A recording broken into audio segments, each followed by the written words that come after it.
Hey guys, welcome to the show. I'm actually not in a Tesla today. I'm in a Genesis. This is a Genesis GV80. And it's like, look how pimp the ride looks. It's got front-facing cameras, all this stuff.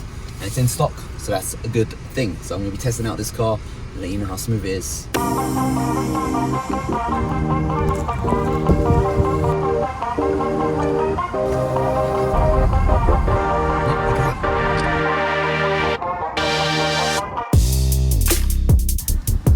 I'm in right now, so I'm gonna put it into reverse. And there's tons of space in the back. There's loads of space for me as well in the front seat, I feel. Alright, I'm gonna try this out.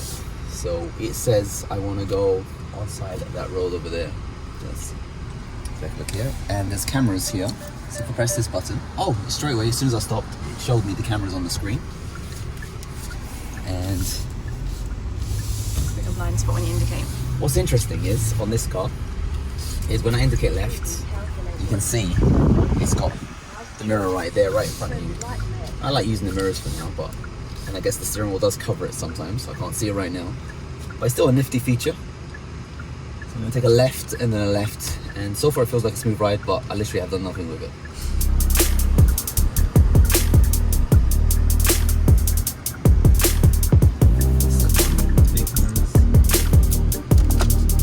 Nothing is joking. It just feels like a smoother ride. Look how smooth it is. Yes. Look at that. It's nice and smooth. It is nice. It's a nice drive. Well, the GLE that we tested was like a diesel, so it was very, very slow. This one feels a bit meaty. Very, very beautiful everything. The logo. Apparently the guy who made the logo is the Bentley designer. So that's why the logo looks like a Bentley ripoff. The interior, let's get the sunroof out. Look at that.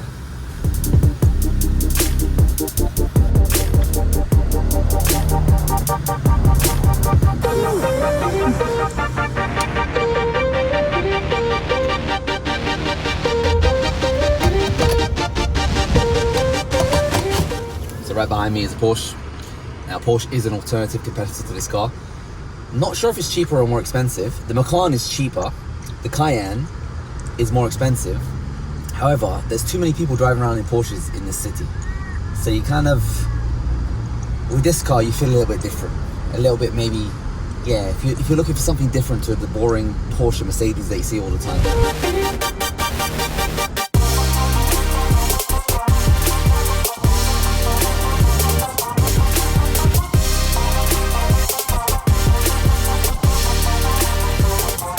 I love this feature. I know they're in all the modern cars, but it's really nice being able to see whereabouts in the lane you are.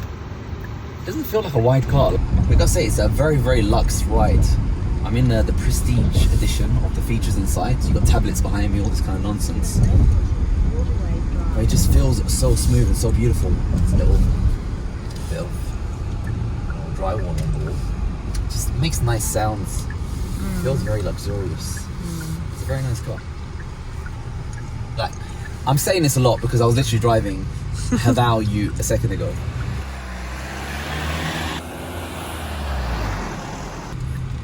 And that was a very nice car as well, but it felt like a tractor. So I've got lane assist on, and it's actually, look, driving itself, keeping itself on the lane. So I'm not touching it, look at that. Oi! It's driving spooky. itself. Like, I wouldn't trust it 100%, but it does help. Look at that, it's just, there's cyclists there, but it does help. So you don't nudge out of the lane. It's cool. Look at that, my friends. Let's see if it handles a roundabout. Oh, are you seeing this? Are you seeing it? Okay, it goes, you know, just... Will it hold around the roundabout? Okay, I'm not risking it. It helps a little bit, but I wouldn't trust it. It's more like, maybe if you're tired, you should be resting, but if you happen to make a mistake, it will help you out in those little tiny moments. But I wouldn't, yeah, lane assist isn't permanent lane assist whatsoever. It's just a little bit of nudging when you try going over. But of course you can override the nudge, like I did those several times. Oh, look at this lane assist, it's kind of cool. It's mental, but it's cool.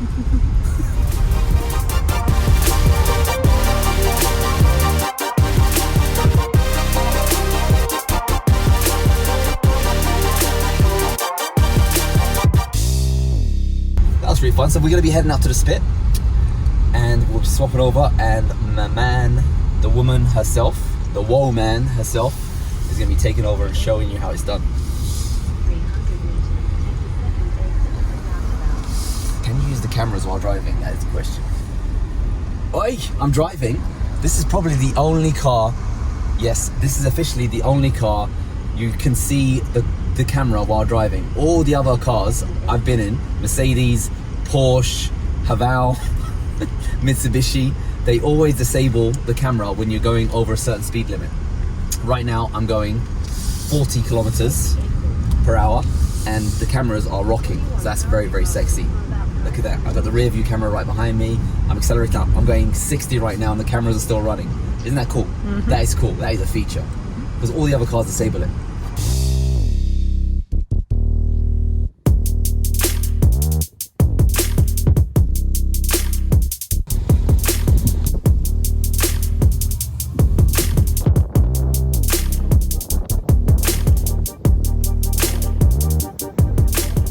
Use back when you want to exit. Okay, it's your turn to drive.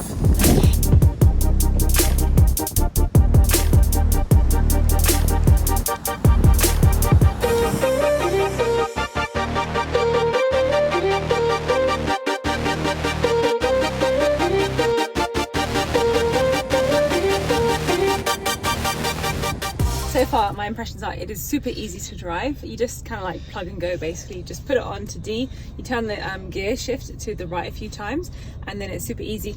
Actually, for a big car, it doesn't actually feel that big. Like I'm navigating around, I don't know what I look like from the outside, but I'm definitely navigating and I don't feel like I'm like a huge car. So I'm not overwhelmed too much by this one, but I'm gonna try and get out of this little spot that I'm in right now. So I'm gonna put it into reverse. The nice thing about it is it does feel very light. Like my worry with all of these kind of SUV type cars is that they are like super heavy, and I don't want to have like a heavy car. This one just feels like it's so easy. It's so easy to drive. What I like about it as well is that you can see over the bonnet. I had a problem with the GLE coupe where I couldn't see over the bonnet and it was just like super high, and I ended up putting my chair up really high, but in fact, like when Ash came to sit after me, his head was hitting the top and I still couldn't see over the bonnet. So yeah, that I don't like, but this feels very natural, feels very calming, super easy to drive, and there's tons of space in the back. There's loads of space for me as well in the front seat. I feel very comfortable. There's a nice armrest over here. It's nice and leather. It feels nice and comfortable. And which way should we go? Maybe. Just keep on straight, yeah. Yeah, and generally speaking, just a comfortable drive so far. You've got the heads-up display, so it's telling me that I'm doing 23 on a 40, so I'm going a bit slow, but there are bumps. How does it handle the bumps? Well, so far it seems to be pretty easy. It's got some nice smooth suspension. I don't feel many knocks and bumps along the way, generally speaking, compared to the GLE. Just the GLE normal one was super bumpy in my opinion. I did feel like a bit wobbly. I felt like we were going to fall over. This one, on the other hand, feels quite smooth and sturdy, which is quite nice. Nice anyway. So I'm setting up the sat nav. So navigation, destination. I'm gonna go take you back to Tesla. Yeah. Oh, Tesla's banned. Type in Genesis. 78 Narang Street, Southport. Set as destination. It's just generally a really smooth car. Like everything feels nice. The steering wheel feels nice. The pedals feel good. The wing mirrors are also a decent size. They're not overly huge, but they're also not overly small as well. So that's nice. We haven't listened to the radio too much, but we might just crank it up in a second just to see what it sounds like. It's this one here. The new record is called Weirder and Weirder. So you hear it from all aspects. It must have like some sort of surround sound. Generally, it just feels very luxurious. Like they've got the nice interior. I think they call it ash-coloured wood over here, and this is actual real, genuine wood. Apparently, wonder which type of wood it is. I'm not too sure, but this is very much like the BMW i7-esque. It feels very much like, you know, they've got the crystal over here, the little shift dialer, different drive modes over here. Lots of ample storage space, a nice comfortable drive. All right, guys, this is the feature you want to see. You ready for this feature? Yes, I'm so ready. Show. All right, check this out. You tap this button here, and it's going to start massaging you. Oh. Tap it twice. There you go. It's doing the back at the moment. Oh. You tap it again, and it'll do both the bum and the back. And you tap it again, turns it off. So you choose what you want. I'll leave it. Definitely if I was driving a long distance, I might enjoy this. Essentially what it is just the cushions are blowing in and out, in and out, in and out. I guess what do you expect from a car like that has massage function? It's pretty basic. Yeah, it's kind of weird. But it's a nice feature nonetheless. If that floats your boat, then go for it. Get the massage option. I'm going to turn it off for now. How did you find it? It's just a bit of a giggle. I'm not going to say no to it. I think definitely if you're driving more than an hour, not 6 hours, an hour, you'll probably want to play with it, or maybe you're going to get too excited. Maybe, I don't know, maybe. Maybe if you're single, it's what you want. Instead of going on Tinder, just get one of these. Get one of these.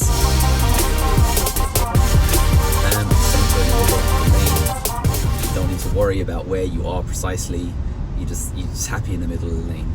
I really love that feature. Take the first exit. It is awesome. It's really fun. With the lane assist though, I think you still want some degree of like control over it. Maybe you just think, oh, maybe it's not 100% accurate, or I guess you just get worried. But I suppose as technology improves, cars are going to drive themselves anyway, so it's just the way life is going. It's the sunroof.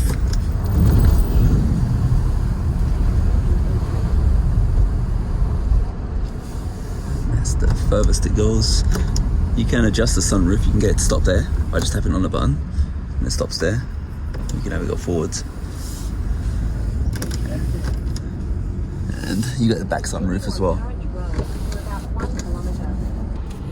on to the right lane soon. On the left lane. Watch out, there's a car on the left. So there's a warning indicator over there, just showing you that there's a car on your left. Let's go right left.